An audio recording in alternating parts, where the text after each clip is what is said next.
অভিষেক বন্দ্যোপাধ্যায়ের বাড়ির ভেতরে কি কি আছে, কিভাবে উনি বিলাসবহুল জীবন যাপন করেন যুবরাজের মতো, কি কি আসবাবপত্র রয়েছে বাড়ির ভেতরে, কিরকম ডেকোরেশন বাড়ির ভেতরটা, এটা বাংলার মানুষ দেখতে চায়, জানতে চায়। সেই মমতা বন্দ্যোপাধ্যায়ের ছবি দেখিয়ে, মমতা বন্দ্যোপাধ্যায়ের টালির চাল দেখিয়ে, মমতা বন্দ্যোপাধ্যায়ের স্যালারি না নেওয়ার গল্প শুনিয়ে আর কতদিন মানুষকে বোকা বানানো হবে।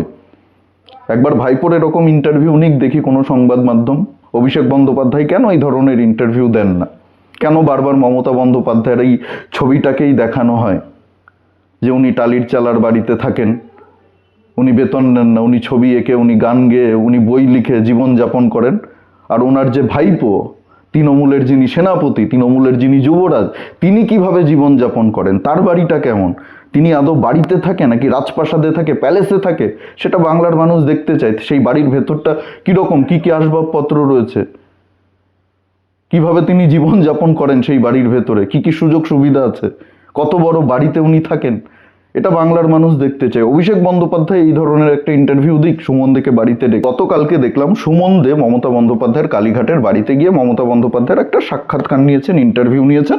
যদিও এই ইন্টারভিউতে নতুন কিছু নেই, সেই মমতা বন্দ্যোপাধ্যায়ের পুরনো ডায়লগ, পুরনো ভাষণ, আমি সরকারের থেকে 1 টাকাও মাইনে নিই না, বই বিক্রি করে, গান গেয়ে, ছবি এঁকে আমার দিব্যি চলে যাচ্ছে, আমার বাড়িতে আম গাছ আছে, কাঁঠাল গাছ আছে, জাম গাছ আছে, নিম গাছ আছে, তুলসী মঞ্চ আছে, আমার ওপরে সিপিএম আমলে ভীষণ অত্যাচার হয়েছে, অনেক সংঘর্ষ করে আমি আজকে এই জায়গায় উঠে এসেছি, আর বিজেপিকে তার সঙ্গে গালমন্দ করা, এটাই ইন্টারভিউ, এর বাইরে কিছু নেই। 26,000 ছেলেমেয়ের চাকরি কেন চলে গেল, কাদের দুর্নীতির কারণে চলে গেল, তাদের পরিবার আজকে কিভাবে সার্ভাইভ করছে, এই সমস্ত বিষয় আমি দেখলাম না সুমন দেকে কোনো প্রশ্ন করতে। আমি সত্যি ভেবেছিলাম সুমন দে মমতা বন্দ্যোপাধ্যায়ের চোখে চোখ রেখে এই প্রশ্নগুলো করবে যে তামান্নাকে কেন খুন হতে হলো, কেন মরতে হলো তামান্নাকে, কি অপরাধ ছিল তামান্নার।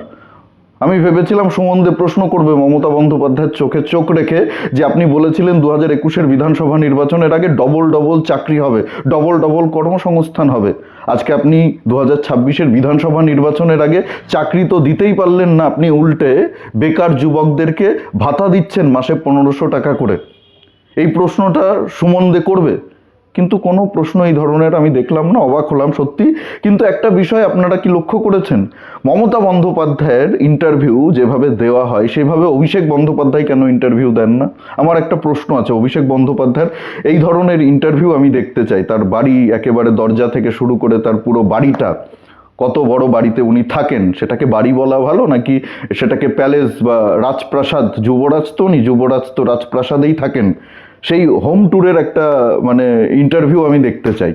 আমরা সবাই দেখতে চাই, পশ্চিমবঙ্গের সাধারণ মানুষ, শিক্ষিত যুবক যারা রয়েছেন তারা দেখতে চাই। মমতা বন্দ্যোপাধ্যায়ের ওই বাড়ির ছবি দেখিয়ে বোকা বানানো, ওই কুমির ছানার মতো, শিয়াল আর কুমির ছানার গল্প আপনারা অনেকেই শুনেছেন, সেইভাবেই মানুষকে বোকা বানানোর এই পুরনো কৌশল আর কতদিন? মমতা বন্দ্যোপাধ্যায়ের এই ধরনের ইন্টারভিউ বাংলার মানুষ বহুবার দেখেছে। ওনার বাড়িটা কেমন দেখতে, ওনার বাড়িতে কি কি গাছ আছে, ঘরের ভেতরে কি কি আছে না আছে, বাংলার মানুষ মোটামুটি সবাই জানেন।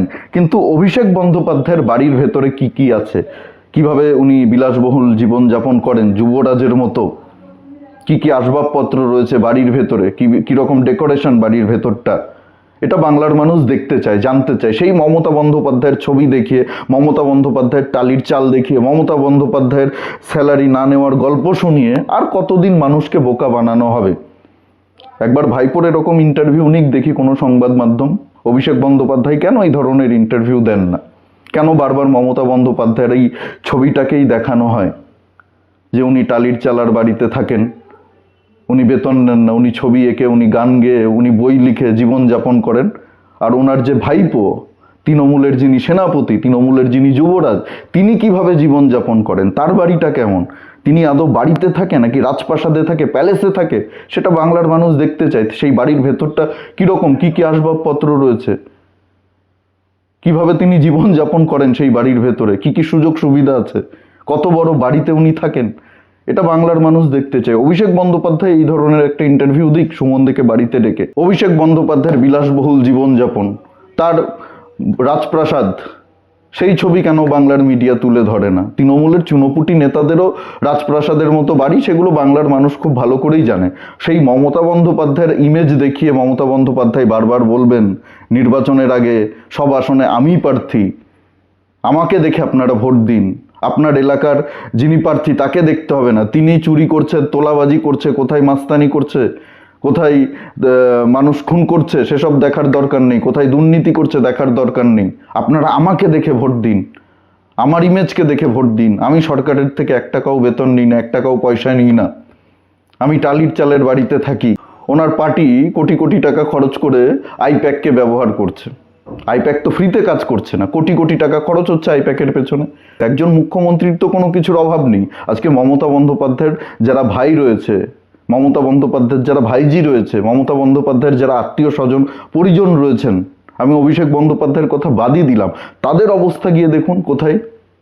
তারা কি টালির চালার বাড়িতে থাকে? মমতা বন্দ্যোপাধ্যায় সেই টালির চাল, সেই বাড়ি শুধুমাত্র নিজের ইমেজটাকে ধরে রাখার জন্য এখনো ব্যবহার করে যাচ্ছেন। আর বাংলার মানুষ এটা দেখে বারবার বোকা হচ্ছে। তৃণমূল দলটাকে আজকে এই জায়গায় আনার পেছনে, মমতা বন্দ্যোপাধ্যায় তৈরি করার পেছনে তো আরও তৃণমূলের অনেক নেতাদের অবদান রয়েছে। অনেক সিনিয়র লিডার তৃণমূলের রয়েছেন যারা মমতা বন্দ্যোপাধ্যায় তৈরি করেছেন। সেই দিন মমতা বন্দ্যোপাধ্যায়ের পাশে থেকে লড়াই করেছিলেন বলেই আজকে মমতা বন্দ্যোপাধ্যায় হতে পেরেছেন। তাদেরকে গুরুত্ব না দিয়ে, তাদেরকে সাইড করে দিয়ে আজকে অভিষেক বন্দ্যোপাধ্যায় কোথা থেকে প্যারাশুটে করে নেমে যুবরাজ হয়ে গেলেন। কোন দক্ষতায় যুবরাজ হয়ে গেলেন অভিষেক বন্দ্যোপাধ্যায় তো সিপিএম এর সঙ্গেও সংঘর্ষ করেনি, কংগ্রেসের সঙ্গেও সংঘর্ষ করেনি। অভিষেক বন্দ্যোপাধ্যায়ের কোনো রাজনৈতিক সংগ্রামই নেই জীবনে। মমতা বন্দ্যোপাধ্যায় মুখ্যমন্ত্রী হওয়ার পরে প্যারাশুটে করে অভিষেক বন্দ্যোপাধ্যায় রাজনীতিতে নেমেছে। আমি ওপেন চ্যালেঞ্জ করছি, ক্ষমতা থাকলে কোনো সংবাদ মাধ্যমকে ডেকে, কোনো সাংবাদিককে ডেকে একটা ইন্টারভিউ দিক অভিষেক বন্দ্যোপাধ্যায়। এইভাবেই বাড়ির দরজায় দাঁড়িয়ে থাকবে মমতা বন্দ্যোপাধ্যায় যেভাবে দরজায় দাঁড়িয়েছিলেন, সাংবাদিক এসে একেবারে দরজা থেকে শুরু করে পুরো বাড়িটা ঘুরে দেখবে কিভাবে অভিষেক বন্দ্যোপাধ্যায় থাকেন, ওনার পিসি কিভাবে থাকেন আর উনি কিভাবে থাকেন, ওনার দলের চুনোপুটি নেতারা কিভাবে থাকেন, কত বড় রাজপ্রাসাদে থাকেন, সেই ছবিটা বাংলার মানুষকে দেখাক। বাংলার মানুষকে দেখাবে না অভিষেক বন্দ্যোপাধ্যায় এইভাবে কোনোদিন ইন্টারভিউ দেবে না। মমতা বন্দ্যোপাধ্যায়ের এই ছবি দেখিয়ে বারবার বাঙালিকে বোকা বানানো হচ্ছে, আর আমরা বোকা হচ্ছি। এই বিষয়ে আপনাদের কি মতামত অবশ্যই কমেন্টে জানাতে ভুলবেন না। আর ভিডিওটি ভালো লাগলে প্রচুর পরিমাণে শেয়ার করুন, সকলের কাছে পৌঁছে দিন। আর জাগরণ বাংলা ইউটিউব চ্যানেলে নতুন হলে অবশ্যই চ্যানেলটি সাবস্ক্রাইব করে পাশে থাকুন, পাশের বেল আইকনটি প্রেস করে দিন। আমাদের প্রতিটি ভিডিওর নোটিফিকেশন আপনাদের কাছে সবার আগে পৌঁছে যাবে।